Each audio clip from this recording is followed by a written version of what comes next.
My wife had our son 9 months ago. Oh, shit. She's a good mom. My issue is that we have not had sex since the week before she gave birth to our son.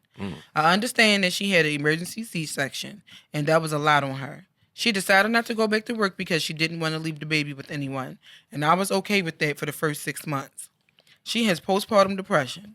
I don't really appreciate her having postpartum depression when she should be focused on getting her body back right and making love to me. Because of her postpartum depression stuff, both my mom and her mom are always at the house, so that should give her enough time to fix herself up, go on a date with me, and have sex. I love my son and I love my wife, but I'm at my wit's end. How long will this depression last? I miss my fun, exciting wife. What can I do to help her? Am I right for feeling like if she doesn't have sex with me, she needs to go back to work and the baby needs to go to daycare? I'm gonna let the married man speak first. He speaks. Sir, fuck you. Look, you gotta say it right. Fuck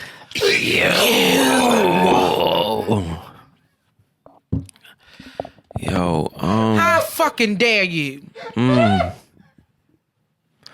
You part of her fucking depression, you sorry son of a bitch. You. Then boy, life into this world could have lost her goddamn life, and all you worried about is getting your little dingling wet. Fuck you. Just to put her in the same fucking position that she in right now.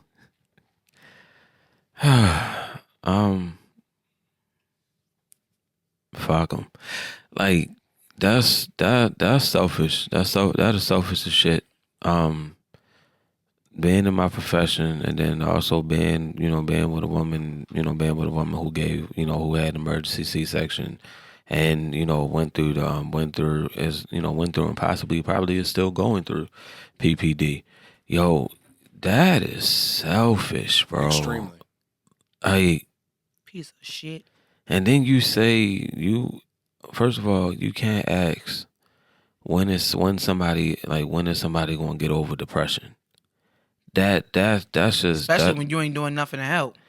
That's just a non-factor right there. Like, yo, you are a sack of shit. Is a selfish sack of shit. You're the sperm that shouldn't have made it. Damn, I wouldn't have went that far, but all right.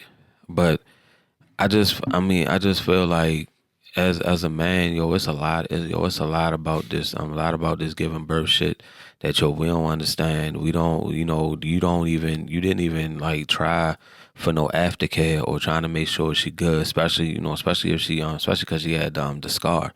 And depending on how they cut her, like how they cut her determines, like the cleanup and the care, the aftercare for it.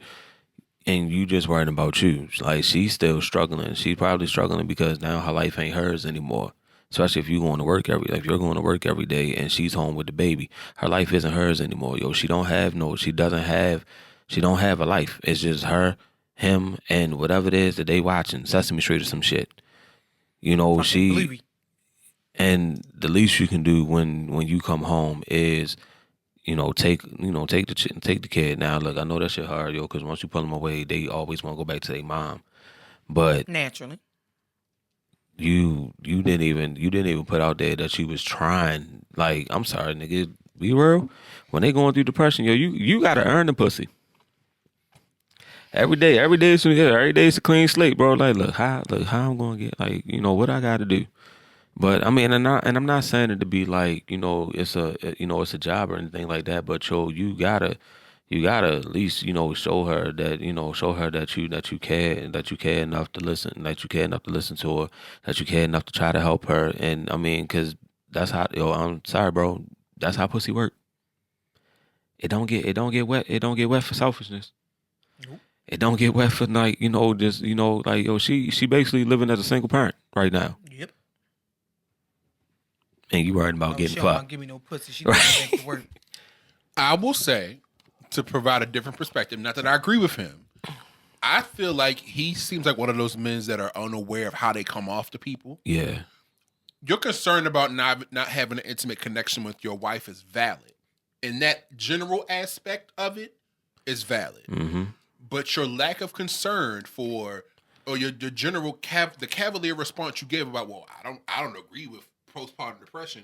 Like she picked it up from Hobby Lobby as a hobby. It's something. Hey, I want to be depressed. I don't understand what's wrong, and I want to cry, and I don't want to be around my baby sometimes. But I know I got to take care of my baby, and my body hurts, and I got this ugly scar underneath my stomach, and I don't know if this is going to heal, and I'm still in pain, and I'm tired, and I'm delirious, and thank God my mom and my mother-in-law have been coming over to help me, but when they're gone, it's just us again, and then this motherfucker bring his raggedy funky ass home from work.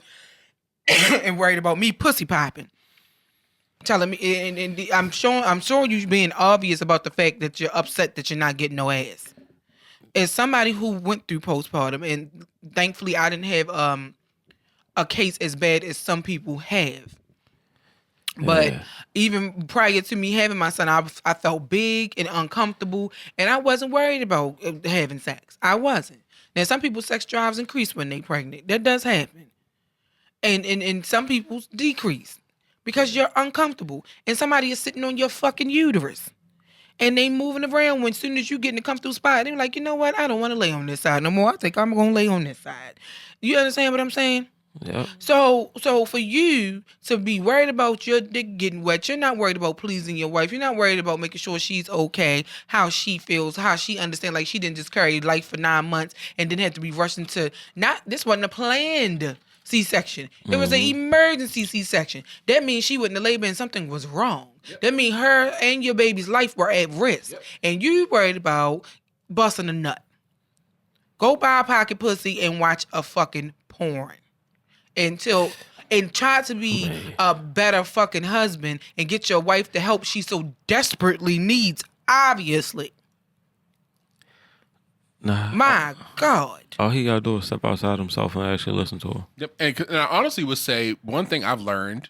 They hear no and don't hear nothing after no. One thing I've learned about having partners in general, when somebody feels safe and feels heard and feels seen, they will do all sorts of freaky, nasty shit with you. And will. That's what I just said. I mean, that's what I said. Like, yo, this is how pussy works, bro. If you feel like, and this, it work for niggas too. But I'm saying though, it's like, if you are a safe space for somebody, if somebody can come to you and lay their problems down, and they trust you, or they feel safe with you, she would be swinging on a nasty as chandelier. Nasty as a Baltimore City Chinese curry out. Chemical carry out did get closed. Mm-hmm.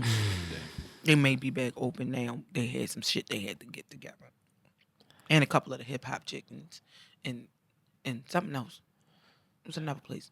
Mm-hmm. We say all that to say, I step think outside while yourself.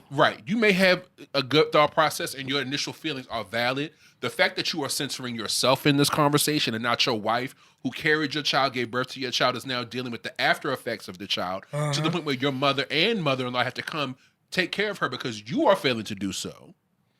You don't deserve anything. Step up and be the partner that you married. You don't even deserve for her to spit on it. I mean, sometimes spit goes a long way. My dick just shriveled up. I'm not even worthy of spit, bro. I'm not even worthy of spit. Just nothing. Nope. That's crazy. You showing your true colors through sickness and health, and now it's sickness, and you showing but what about me? It is scary. I'm horny. It is scary to think. The thought. His next step is to go cheat. I promise you. It is semi-related, but unrelated to the question topic. You hear so many stories where one person or if a wife her husband gets sick, she's more likely to stay. Yep. But a lot of times when women get sick, coming down with cancer or sort of like an illness, men check out. They cheat. Or they leave. Or all three.